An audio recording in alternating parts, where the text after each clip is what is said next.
I knew for at least a year before the indictment. Well, first, it was a criminal complaint I was charged with, and then they did an indictment later. So Okay. I learned about the criminal complaint the same way I learned that I was getting fired from Uber, in the news.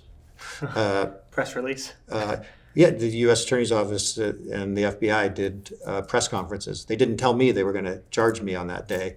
I was sitting at my desk working for Cloudflare, working from home because it was August of 2020. Yeah, so 6 months into the pandemic, I was sitting at my desk working. And my daughter, who was moving into college that week, she was with her mom. My daughter's calls because her friend heard on NPR that I'd been arrested. Wow. So she started getting people reaching out to her, like, "Are you okay?" Because the FBI put out a press release that was a lie. They said that they'd arrested me when they actually hadn't. I've never been arrested. I don't know why they did that. After I asked them to retract it a few weeks later, and they did. But they put out that fake press release that everybody thought I was in jail. Yeah. And I had to call everybody and say, "No, I'm not. I'm okay." That's quite a typo.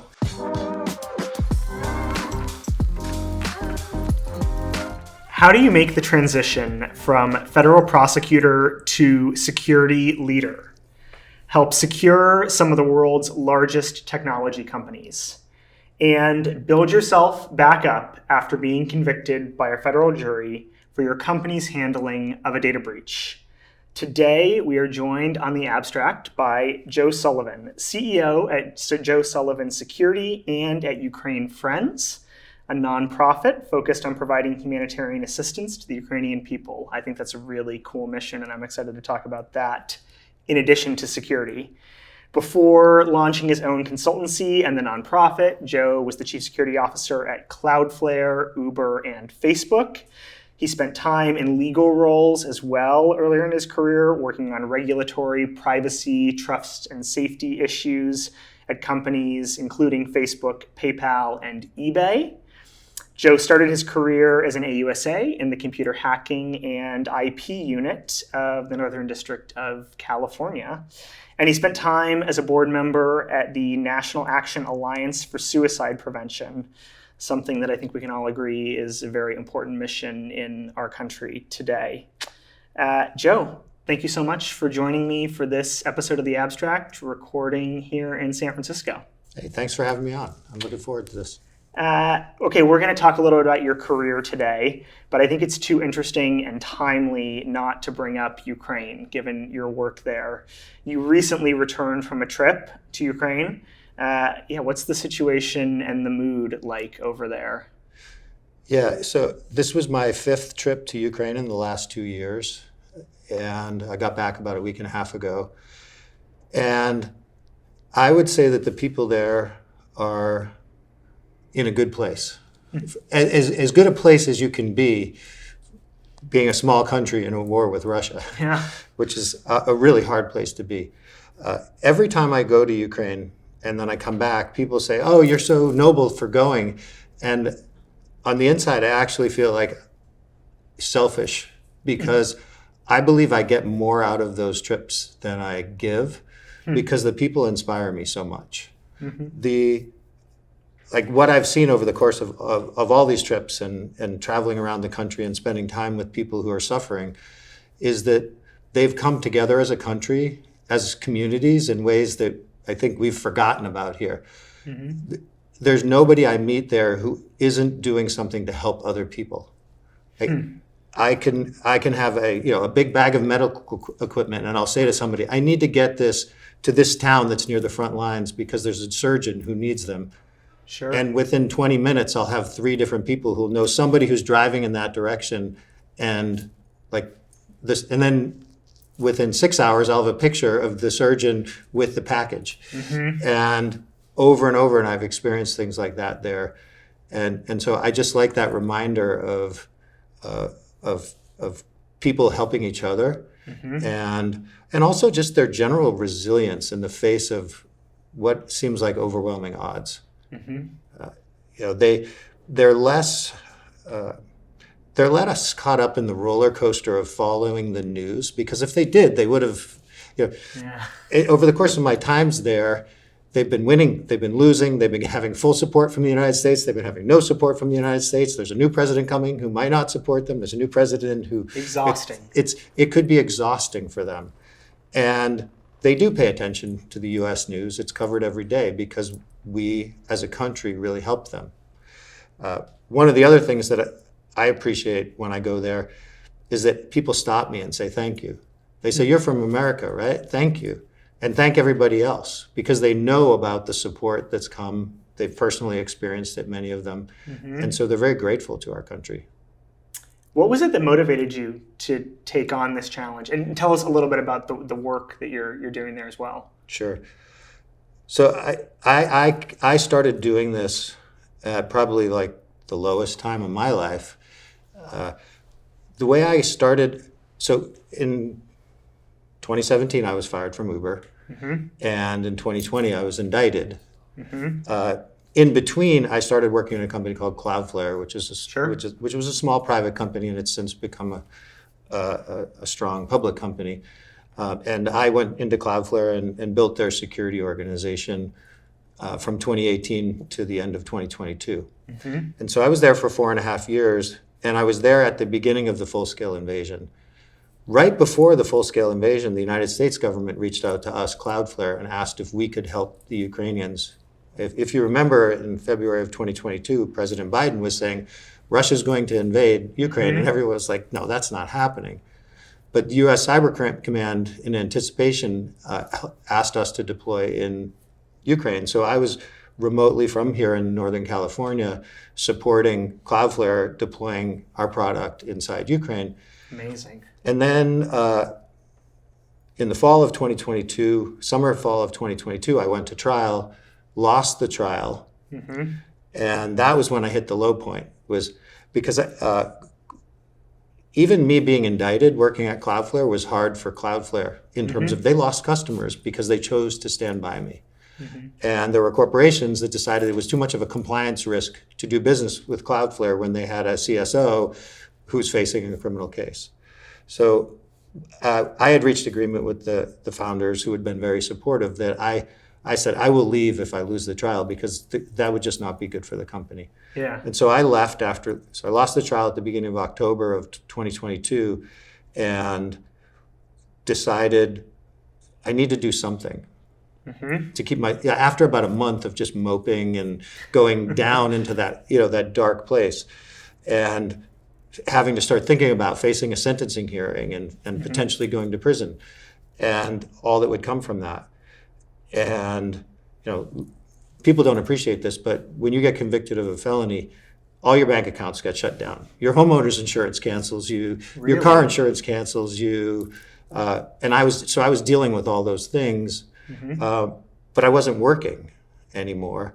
And so I reached out to a bunch of different nonprofits that I'd helped over the years when they were happy to be associated with me. And essentially they all said, we can't afford to be connected with you, which was very frustrating and hard to hear, because I'd given time and energy to these organizations. And then I didn't give up then.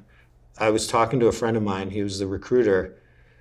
He was the recruiter who placed me at Uber, so he owes me one for that. But he'd also placed me at Cloudflare and some other things, like I was an advisor for Whoop, the fitness band company, through him, and we still work together on projects. And so I reached out and I said, I would like to do something volunteering related to Ukraine. That was the most inspiring thing I did during my last year at Cloudflare. And he got his recruiters to work. And then he called me back a few weeks later and said, there's this organization, it's called Ukraine Friends. Their CEO's transitioning and they need a new CEO. And I said, wait a minute, Jared, I wanted to volunteer a few hours a week doing cyber helping Ukraine, not become the CEO of a nonprofit. He's like, talk to the board members, talk to the founders. And I did. And then I talked it over with my wife. And I was like, this is not cyber. I can't do this from Northern California. I'm going to end up having to go to a war zone. Are we okay with that? We talked it all through and decided to do it. In the beginning, so I jumped in. My first trip was in early 2023, about 2 years ago.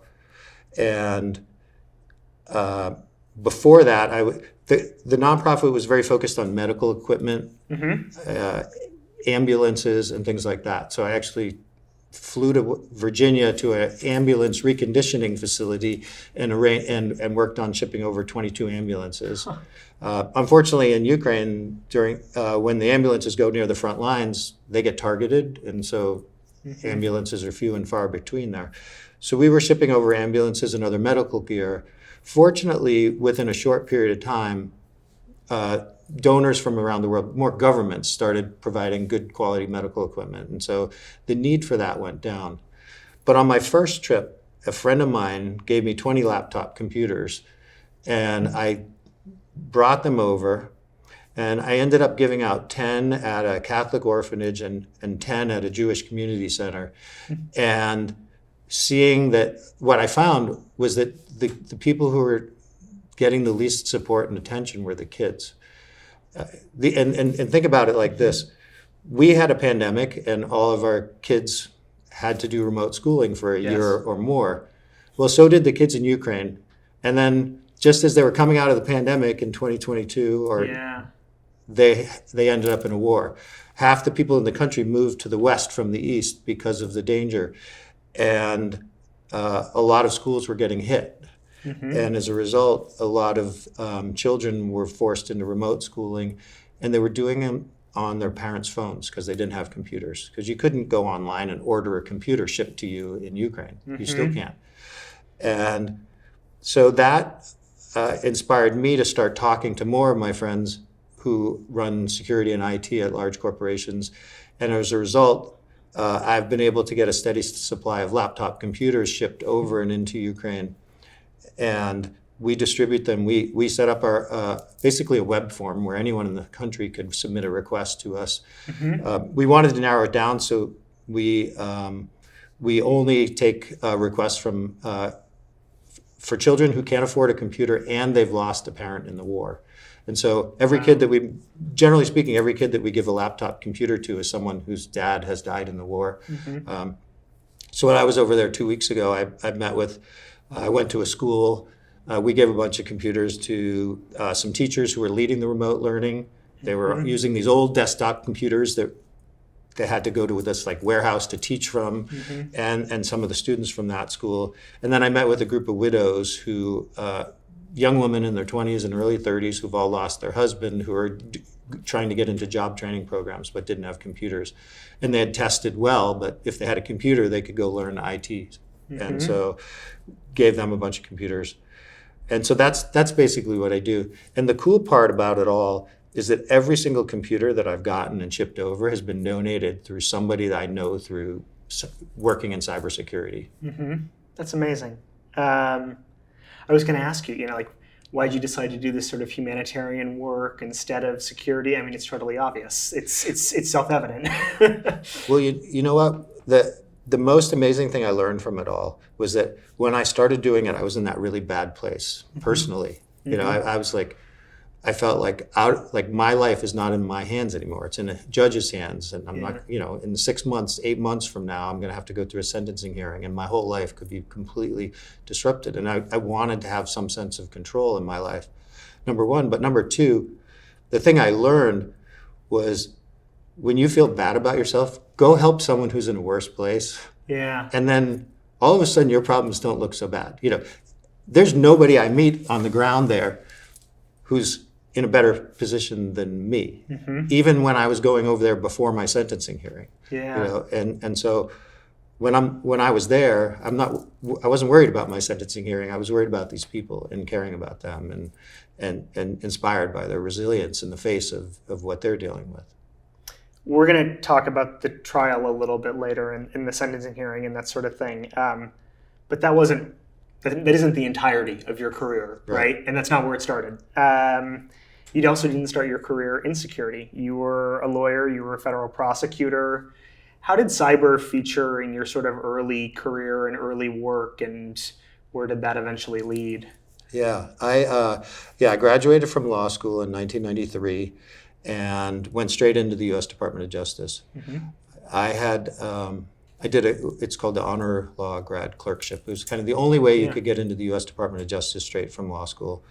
And I did that, and it was a year clerkship, and then I went to a law firm for a few months and then realized I didn't want to do that and quickly got back into the Department of Justice.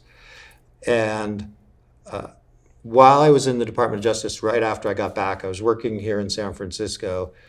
In 1995, I was able to convince the Department of Justice to let me have an internet connection. I remember we would go down the street to the Bank of America building to get on the internet because they had like a free internet terminal in the lobby or something like that. And so like we'd be doing work-related research on a free internet terminal down the street. And I convinced the Department of Justice, they wouldn't let me put my DOJ computer on it, and no one else in the office was allowed to use it. But like I wanted to use the internet for researching because I was dealing a lot with political asylum cases and complicated international things, and being able to pull up newspapers from the other side of the planet would be really helpful, and to have some context for the cases we were working. So that was kind of my first, and then a few years later, I was in the U.S. Attorney's Office. I moved to Las Vegas for 2 years. I was in the U.S. Attorney's Office there, and when I got there, they asked, the Department of Justice had started a program called the Computer Telecommunication Crime Coordinator Program, where they wanted to train one federal prosecutor in every office across the country, so all 94 districts. That's pretty smart, actually. It was started by Robert Mueller when he was in Maine Justice back in the mid-90s. And so I was I think the only prosecutor who had a computer on his desk, and B, the only one under the age of 30. So they were like, you must be the high-tech guy. And I was like, I am. And so I started doing high-tech cases from there. And then shortly after, Robert Mueller became the U.S. Attorney here in Northern California. And he said, I want to have a full-time unit doing high-tech cases. And he asked me to be part of that team, and so I got to be the first full-time cyber federal prosecutor in the country. Wow. And was just here going around to companies in Silicon Valley saying, hey, tell me about your cybercrime problems, and they would all say, we don't have any, just like today. So that's kind of how I got into doing it. And the Department of Justice gave me a bunch of specialized training on how to use I got special computer, and we had annual specialized training programs, and I worked a lot with the FBI, Secret Service, and different agencies that had dedicated cybercrime investigators.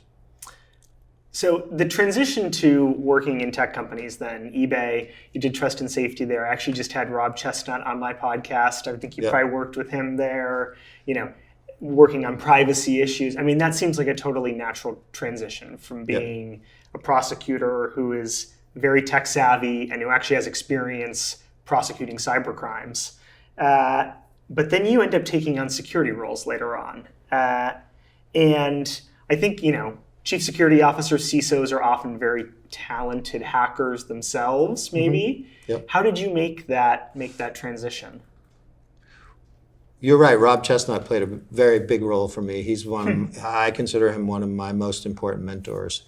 He contacted me from eBay and said, would you consider coming here? I'm being elevated into this head of trust and safety role. And when you were at DOJ? When I was in the U.S. Attorney's Office. And so we had this really interesting conversation. I said, I love working for the government. I love being a prosecutor. And he said, well, when I'm inside a company, I get to help the company make decisions that will prevent harm from happening. You as a prosecutor, you only clean up the mess, so to speak. You come in afterwards and deliver punishment to the person who did wrong. If you come into a company like eBay, you can oversee policies and engage with product managers and engineers to educate them and help them build a better, safer product. And so that really resonated with me. And when I went to eBay, I reported to Rob. And then after a couple of years, it was kind of murky where trust and safety ended and legal started. Someone named Kent Walker joined. He's the general counsel of Alphabet now. And so I had two managers. Kent was my legal manager, and Rob was my operational manager. And I oversaw on trust and safety. I oversaw a whole team of investigators and fraud prevention people, and I oversaw some other operational teams.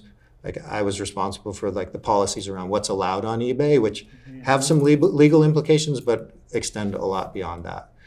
And so for a while, so I think for 4 years at eBay, I was wearing both hats, probably like 75% operational security and safety. And during that time, I started spending a lot of time with the InfoSec team at eBay and the InfoSec team at PayPal. After 4 years of like wearing a little bit of legal hat and a lot an operational hat, I was like, I got to pick one or the other. And I was given the opportunity to go run the legal team at the North America legal team for PayPal. So I moved. So I said goodbye, trust and safety. I'm going to go be a lawyer full time. I think I was meant to be a lawyer, and I went to PayPal, and I got to manage the.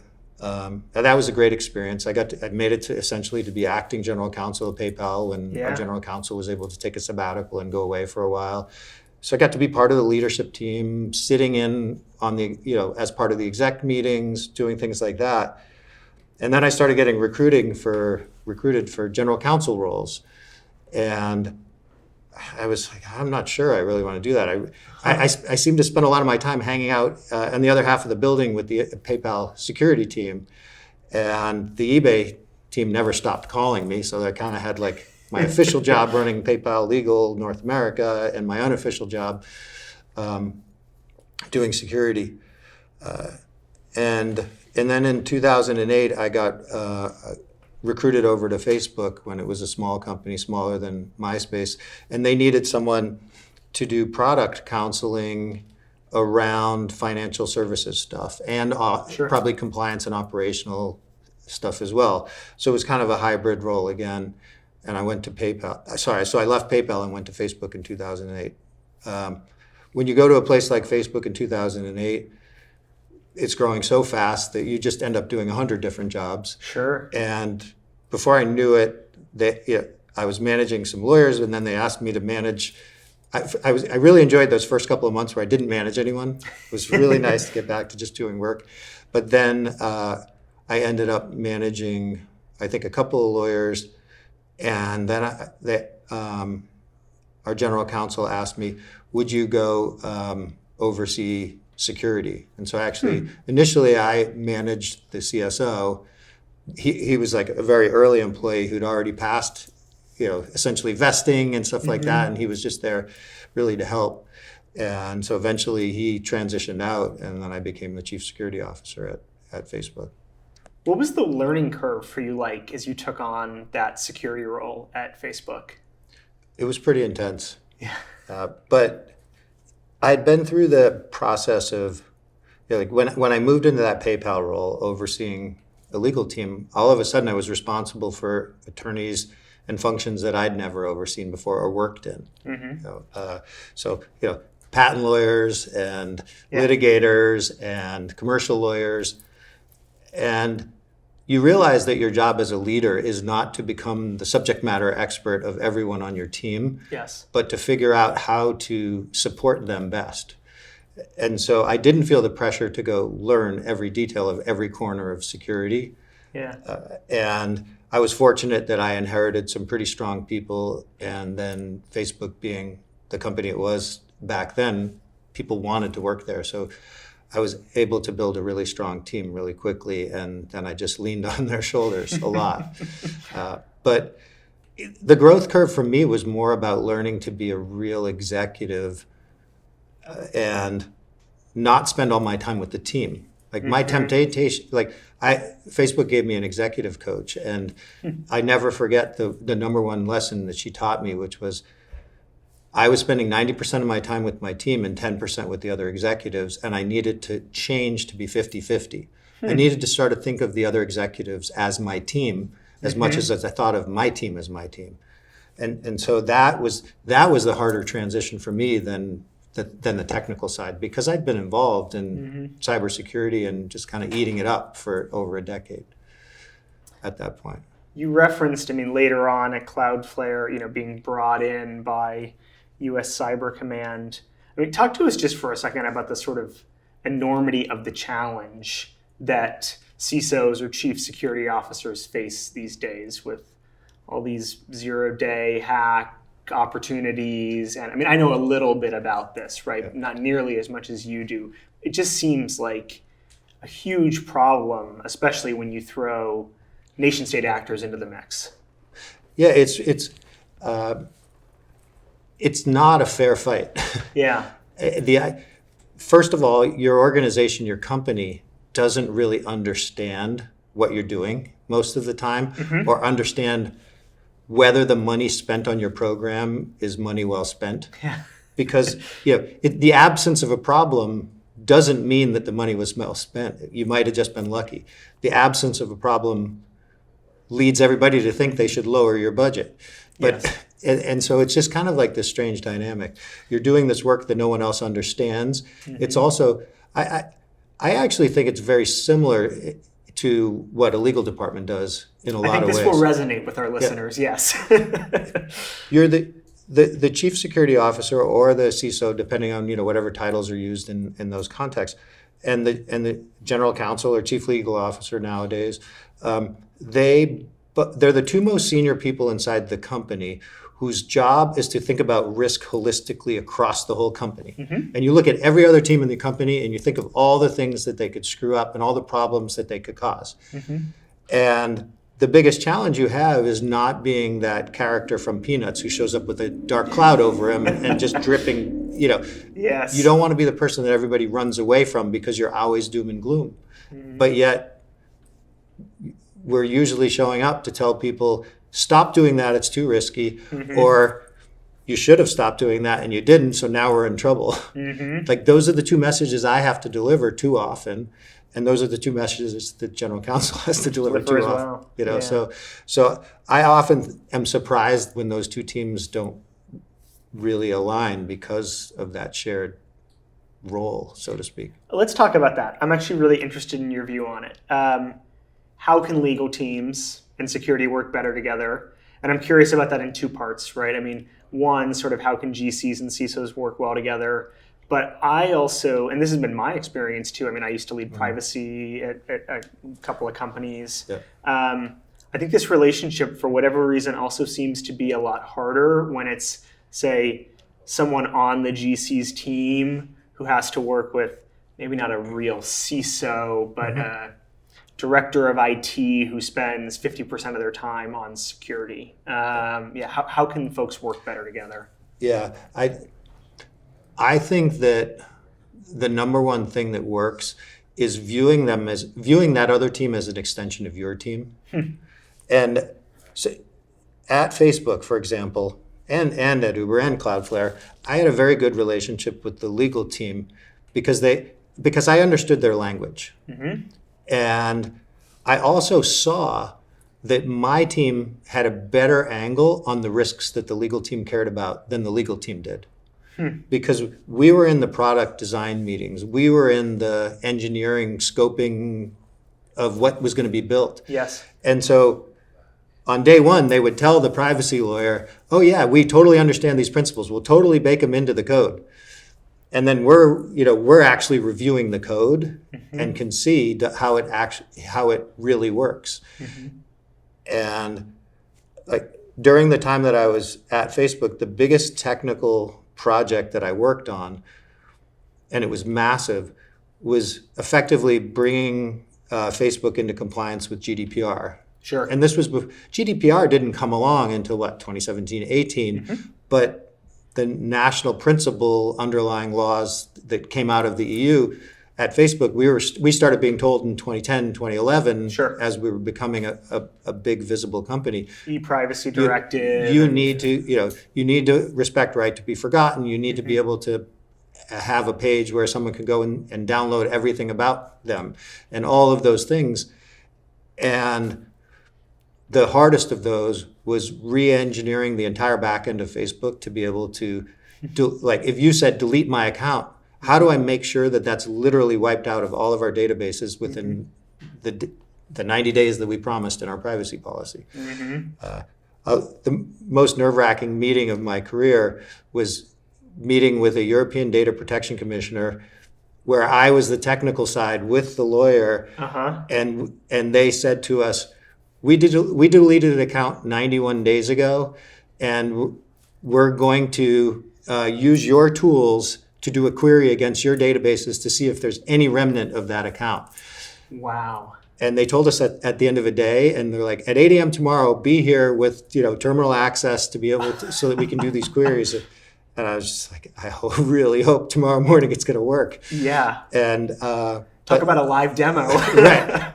But but that was a good partnership with legal, that we had been working on that project for years, and we felt like we could technically show up, and legal felt like they could let us technically show up because of the good communication. And so I often think that security and privacy are two sides of the same coin. Your job is to document what is and how it's being used. My job is to make sure that no one's taking it, and I can't stop them from taking it if I don't know where it is and who has access to it. One of the things that I noticed is you've always been a chief security officer, not a CISO. And I'm wondering if that was intentional or not, and if there's a lesson there for other folks who may be in similar roles. There is so Chief Information Security Officer is a very defined role. It is overseeing, basically keep the company from getting hacked. At every company I've been at, I've had a broader role than that. In fact, when I was at Uber, I had a Chief Information Security Officer who reported to me. Oh, interesting. And I also oversaw physical security, trust and safety. So I was responsible for rider and driver safety in the vehicle, executive protection for our leadership, fraud. So I had 6 different organizations under me, I think, at Uber. And so Chief Information Security Officer is usually a narrower role. Historically, it used to be Chief Security Officer would be assigned to the person who was overseeing physical security alone in the old days. And now it's evolved to kind of indicate a broader role. Some companies are experimenting with different titles, like Chief Trust Officer. Right. I see that when it's combined with a CLO sometimes, or legal and some of these other roles coming together. Yeah, and a lot of European companies are experimenting because you have the data protection officer evolving to become the CISO as well. Interesting. Like last year, I spent a keynote at conferences in Norway, Denmark, and somewhere else in Europe last fall, and at each of those events, I spent a lot of time with the security leaders from the community, and a decent percentage of them came out of much more than in the United States, came from the legal/privacy side and are now overseeing technical organizations as well. That's really interesting. Okay, we're at the point in the podcast where I want to talk about the Uber case and your experience with that. And look, I mean, folks can read as much about this as they want online, but I've read some of it, not like all of it. I mean, essentially, I think this is a debate about there was a hack that happened around Uber systems. A bug bounty was paid to those hackers. Should this have been disclosed as a breach, or was it disclosed in the right manner? And the FTC was investigating Uber. I don't know if there was a consent decree. I can't remember, but it was investigating Uber at the same time. So that was layered on top of this. I'm not really interested in discussing all the specifics of the case, but I am curious about how you navigated it as an individual. And so I guess my first question to you is, you were a federal prosecutor yourself, so you have some idea about how these things tend to go and how this works. Did you have a sort of thought or an idea that this was coming? I never believed it was going to come because I'm still fighting the case. It's pending on appeal, and I still believe I'm going to win, and it's taken some turns that I think are going to help it get there from a legal perspective. But I was talking about it with my attorney, because I was terminated. Like I said, I was let go in the fall of 2017, Thanksgiving week, in a very sudden kind of rude way, and then I went to work at Cloudflare. I probably felt worse after I was terminated from Uber than I felt when I got indicted, just because it blindsided me so much, and that the company was taking the view that it was on it, and so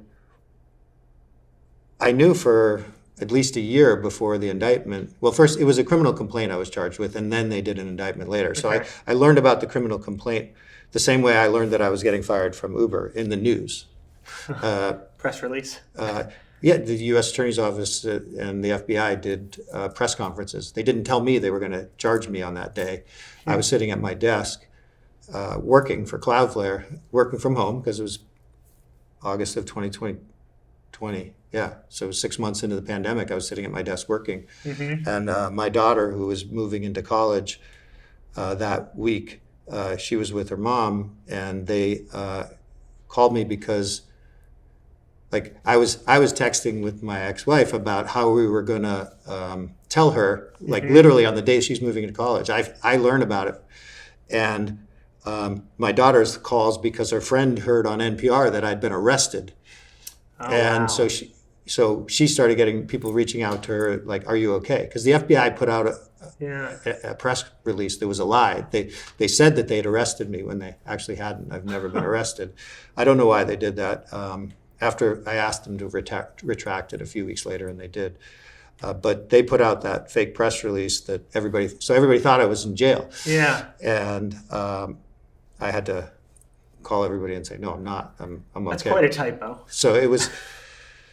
Yeah, so that was a pretty stressful thing, but at that point I didn't believe it was going to happen, because I knew what it was like when I was a federal prosecutor. Like, we had 1 million cases we could do, and I only did cases where it just felt like, honestly, it felt like it was a slam dunk, each case, because you could pick from so many different levels of guilt, so to speak. And I knew what really happened in this case. And so I just didn't believe it. So I was shocked. And then, I didn't go to trial for another 2 years. So I went back to work and worked for the next 2 years, and put my trust in my lawyers. I will say that, like, the other hard part was the first time I went into the federal courthouse in San Francisco, a couple of months before the trial. And it just hit me on a whole other physical level. Like, here's an office in a courtroom that I've been into as a federal prosecutor, and now sitting at the other table was pretty intense. And I always think of myself as a person who stays calm under pressure, because in security you have what could be the worst situation ever come up like once every 2 months. And then fortunately it usually isn't. But you have to treat it like it could be the worst thing ever. And so I'm used to that. But when it's about you, it's a much harder it felt like my brain couldn't think the way I normally can. Like, usually I can look at a situation and be like, "Oh, we need to do this, this, and this." Yeah. And I was just like, "Lawyers, please just do what." Like, my brain just couldn't. Like, even sitting in trial, I just felt like I was a zombie version of myself, and I wanted to be more active. It was, I think, after I lost the trial, I think of it as winning this. We won the sentencing, because that just, like, knocked me out of my stupor, and I was like, I need to own this, and did much more for the sentencing. You worked for Cloudflare through this whole thing in a super high pressure environment and job, company that's growing super fast. I mean, how did you manage to do that? I mean, that's interesting to me. Like, how do you manage to keep working and sort of show up every day? I mean, I guess you're very lucky that they sort of stood by you and they said, "We're going to support you through this." I would think focusing on a lot of other stuff would be hard. For the most part, it wasn't. I love doing security work, and I mean that's why I'm back doing it after going through all this stuff and coming out the other side. Like, I'm working with 2 public companies and a dozen private companies right now on their security, and so I'm in the weeds of the security of a bunch of important companies right now, and I really like doing it. I like working with security engineers. I like working with executives who care about security. And it was an escape from having to think about something that would paralyze me.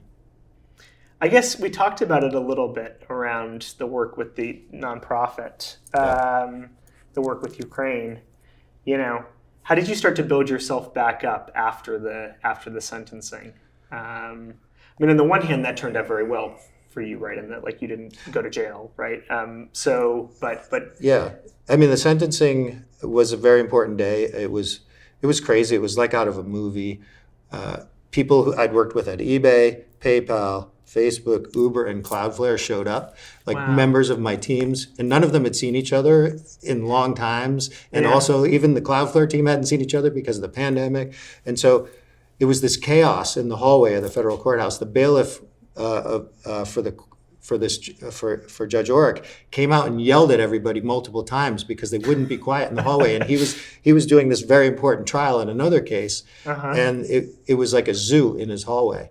And then we went in, and I didn't even know this, but the sentencing hearing was broadcast on video on Zoom, which is almost like you never hear a federal courthouse doing a video for the public. You're still bringing tech to the judicial system. Well, the Zoom crashed because so many people joined it. I had people on the other side of the planet joining in the middle of the night.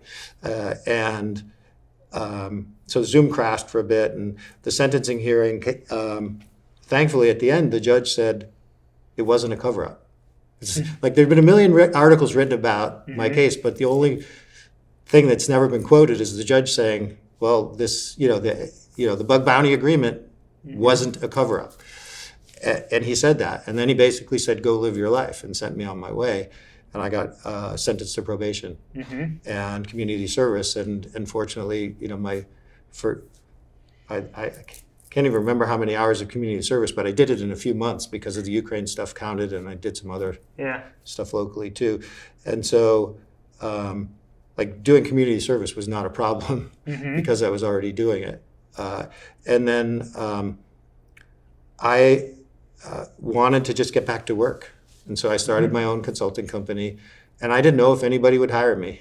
Right. And but for example, recently a really well-known public company, they sent over the consulting agreement. They wanted me to work with their company on assessing their program. They were having a transition in leadership on the security, and they wanted an independent assessment. And they asked me to come in, and they sent me over their standard consulting agreement. And one of the things was, I certify that I've never been, charged or convicted of a crime. And and I thought, I have to reply to them. And they're going to, their GC is going to make an issue of this, and I'm not going to get this consulting. They sent it back, and it said, they'd revised it, and it said, no cases or convictions, other than in the Northern District of California in the case of, and it had they literally put the case number in. It was because they wanted me to do the work. Yeah. And so I've been in the middle of that 3-month project for them. And initially, I thought I'll speak at a couple of conferences, and I wanted to talk about the case a little bit, not for me, but for other security leaders, because we're in this really fraught place where we're dealing with this world of regulation by enforcement, where we don't have clear laws about how much a company should be doing on cybersecurity, and a lot of people are afraid to do the job now. And I get those calls all the time. I get a call every time there's a really bad security incident happening. The GCs don't want to hear this, but their security leaders calling me and talking on the side, I don't want to end up like you. How do I deal with this situation? I want to do right by my company, but I'm afraid. And so I want to talk about that. And so I went and spoke at a couple of conferences, and now I got to the point where I have to say, I have to charge you for me to come do this because I should be doing my job. And now I'm getting paid to go speak at conferences. And it's because we're in this really difficult place around cybersecurity and expectations. Yeah, you preempted sort of one of my questions, which I think the first time I heard about your case was talking to a law firm partner, and we were going to do a webinar somewhat focused on this for not so much security professionals, but privacy professionals thinking about, is this going to have a sort of chilling effect, or are people going to be willing to take on these jobs? Maybe someone's willing to be the AGC for privacy, but they're not going to be the chief privacy officer anymore. They're not going to be the CISO anymore because they don't want to be the one sort of left holding the bag. Yeah. For the longest time, I would get texts or messages or calls from people, and they would say, Joe, can you help me get ready? I'm going to be interviewing for the CISO or CSO role. Now I get a different call. It's, hey, I've been asked to interview for it. Do I really want to do it? Right. Like things have changed since my case and SolarWinds case, and then there've been a bunch of other ones that aren't as well publicized. But there have been a lot of different regulators across the planet. The SolarWinds was SEC, right? Yes. SEC civil enforcement action still pending. What are your biggest learnings or lessons from such a difficult experience? Oh, that's a good question. I think that having a good support system during a tough time really matters. I was very fortunate in that I have a really strong family. It turned out that the cybersecurity community was there for me. Judge Orrick, at our sentencing hearing, he turned to my lawyers and said, don't ever do that again. And he was talking about the fact that they'd given him 186 letters because letters of support. Letters of support for me. And the truth is that wasn't the complete set of letters. My lawyers had said to me, over that 8-month period between losing the trial and my sentencing, people started sending me letters to give to the judge. And it was a silver lining in the whole thing, because I joke around that it was like my own Irish wake. All these people writing me letters, telling them stories about how I'd impacted their lives in a positive way. And so I'm in that really bad place, and all these letters keep coming in. Every day, it was like popcorn, another letter. And so by the end of that, I had hundreds of letters, and I turned to my lawyers and said, we got to give these to the judge. And they're like, that's in security, we call that a DDoS attack. It'll shut down the court system. And so let's just give him the 25 best letters. That was my lawyer's advice. And I said, no, he needs to see, he needs to see this because they're real stories. And so the deal I made with my lawyers is that I removed all the form letters, the ones that were like, I'm a CISO and I don't want you to sentence Joe to prison because I'm afraid for me. Right. All of those needed to be tossed. And then the ones that talked about real stuff added up to 186. So we submitted those. And I really believe Judge Orrick read every single one of them, just by the way he conducted himself throughout the case. I was very fortunate. I had a judge who showed up prepared every single day. Wow. As we start to wrap up, it's such an amazing story, such a challenging experience for you to go through. I've got some traditional closing questions for you, which are a lot more fun. Okay. Good, I like fun. A different sort of mood. Okay, I came up with one different one for you because I think this will be fun. What is it that keeps you up at night as a security professional? It's the risk you don't know about. It's the thing that, it's my job to find all the risks and make sure the rest of the executive team at the company understands them. And it's a joint decision to accept a risk. Companies take risks all the time, especially startups. And they wouldn't exist if they weren't willing to take some risks. But they have to be intentional about the risk. And so I need to be able to know about those risks to either make it go away with a technical solution, make it go away with an operational or policy solution, or work with the leadership team on accepting it. Sure. And the one thing I don't want to ever have to be is the person calling the CEO and saying, I didn't tell you about this big gap in our security and it's been exposed. What's your favorite part of your day-to-day today? I like the variety of companies that I get to work with. And I like security people in general. Security, I say security is a noble profession, and because I really believe it is. I think everybody in it is in it for the right reason. You don't go into cybersecurity to become senior executive. There'd always been a ceiling in security. Yeah. I'm one of the few security executives who's reported to CEOs. Most don't. And in fact, they don't want to because they kind of want to be hidden. So it's not a world of ambition. It's a world of passion about technology. And the cool thing about security is it's technology to protect people. And so everybody in it cares about people. And like they got to a point in their education, they're like, I like technology and I like doing a version of technology that's helping people. Yeah. And you feel it every day when you work with security people. This is kind of a fun one, I think. It's if you have a professional pet peeve. Well, I think it's a really big challenge in my profession in security, and I think I saw it in legal as well, which is that we speak our own language, and we tend to do it outside of our tribe. So meaning like it's okay to talk. Like I used DDoS a minute ago. Like I shouldn't have done that. I should have said a denial of a service attack, which is like when you flood a system with a bunch of signals so much that it can't handle it. Right. Like I don't like when we use our insider language and make other people feel uncomfortable because most people don't want to speak up and say, when you said that acronym, what do you mean? They don't want to betray their ignorance. And so that's my biggest pet peeve. That's a great answer. And I think something that a lot of lawyers and just people who are working in specific industries with their jargon should take to heart. That's great. Last couple questions for you.